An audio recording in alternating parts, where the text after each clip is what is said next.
Alrighty, hi there. Before we start, let's review responsibilities. You need to take notes on the video. Then when it's all done, you're going to write a 3-sentence summary of the video. And lastly, you have to have a question on something that you didn't understand or you need further explanation.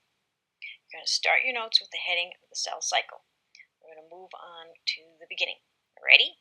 Alrighty. Beginning of the year, we talked about the cell theory. And so we stated that all living things must be made up of cells.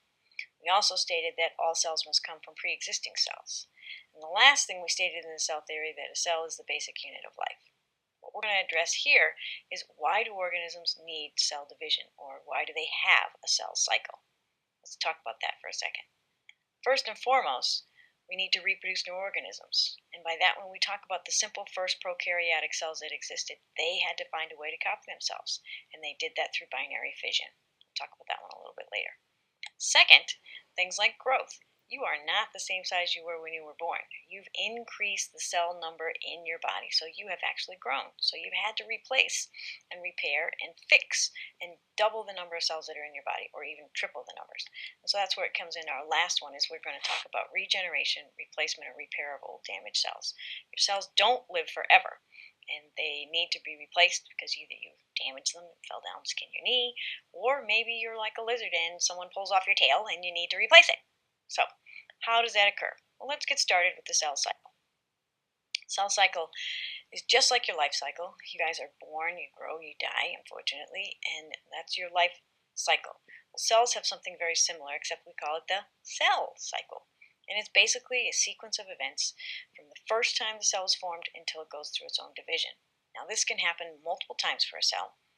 And matter of fact, they average out at about 50 times that they go through cell division.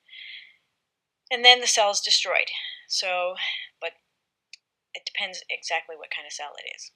It could be a body cell or a liver cell or a heart cell. They all go through varying amounts, but on average, we'll say they go through about 50 cell divisions before they are destroyed. So let's look at the first part of the cell cycle. The first part is called interphase. You can see it's in that blue section there in your diagram below. And this is where basically you have the cell's normal activity. Then you have mitosis, which is where you have nuclear division. Then lastly, you have cytokinesis. Cytokinesis is when the cytoplasm divides. So let's take a look at each one of those phases in a little bit more detail, starting with interphase. Interphase is divided up into 3 subphases, as you can see in the diagram again on the right. The first one is called G1, and it's really easy to remember. You can think about its growth. A brand new cell has been formed, so what does it do? It's going to grow, grow, grow until it reaches optimal size. Once it reaches optimal size, then it says, you know what, things are going great. I'm going to copy my DNA in preparation to make a new cell. So that's the S phase. S phase is the synthesis phase, where DNA makes an exact copy of itself. Then it goes into G2, which is another growth stage where they're going to be prepping for division. So they might be making extra endoplasmic reticulum, mitochondria, all cellular components so that the cell can actually go through division. The next step would be mitosis. Mitosis is where we have the nuclear division, or the copying of that DNA is going to have to be split into equal parts. So your cell, for example, for humans, you guys start out with 46 chromosomes. You copy those, then you have 92. Well, the new cell wants to make sure that it can put 46 and 46 in each cell. So it goes through this phase of prophase, metaphase, anaphase, and telophase to divide your chromosomes into equal parts so that the cell can pull itself apart, and each cell has a complete set of instructions. That's pretty much what mitosis is. The third and last part of the cell cycle is cytokinesis, and that's where cyto meaning cytoplasm and kinesis is movement, where the cytoplasm actually ends up splitting the 2 cells in half. And so you end up with a cell that you started with 46. Now you have 2 cells that have exactly the same amount as the parent, 46 chromosomes. Now in cytokinesis, it's kind of have to differentiate between the 2 different types of cells that exist on eukaryotes anyway. So we have animal cells and we have plant cells.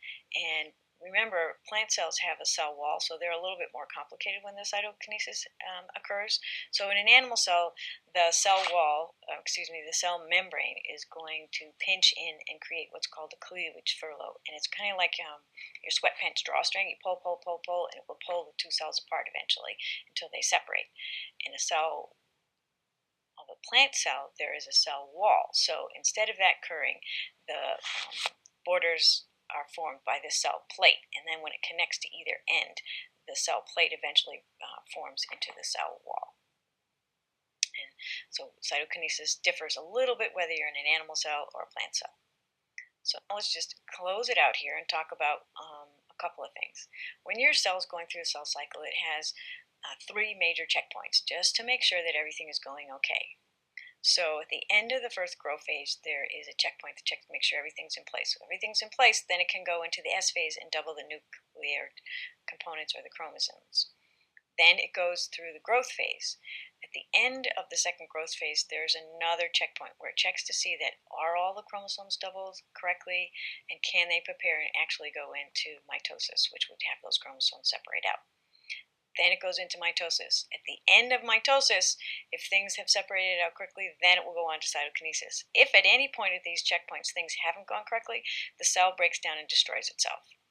Unfortunately, however, there can sometimes things slip by. And when they slip by, then they have a new cell that's been created, and it doesn't follow the rules and go through the checkpoint system. In other words, it will go through cell division uncontrolled.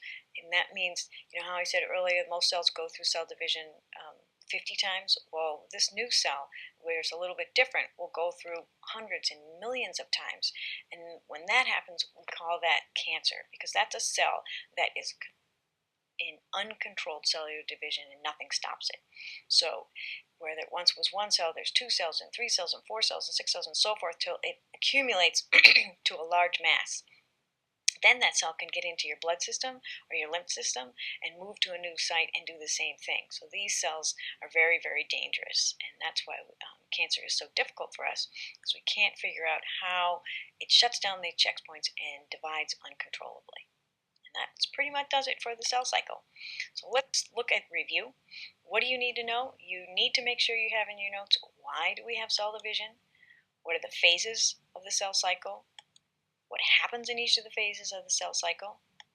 And what is cancer? And then down below, let's see if you paid close attention. You have there a cell that went from 24 chromosomes to 2 cells that produce 24 and 24. What do you think is going to happen in that cell with 32? And also, what happens to that cell in 92? Alrighty, don't forget to do your 3-sentence summary and come up with something you didn't understand. And we'll get back together and talk on next class. Thanks.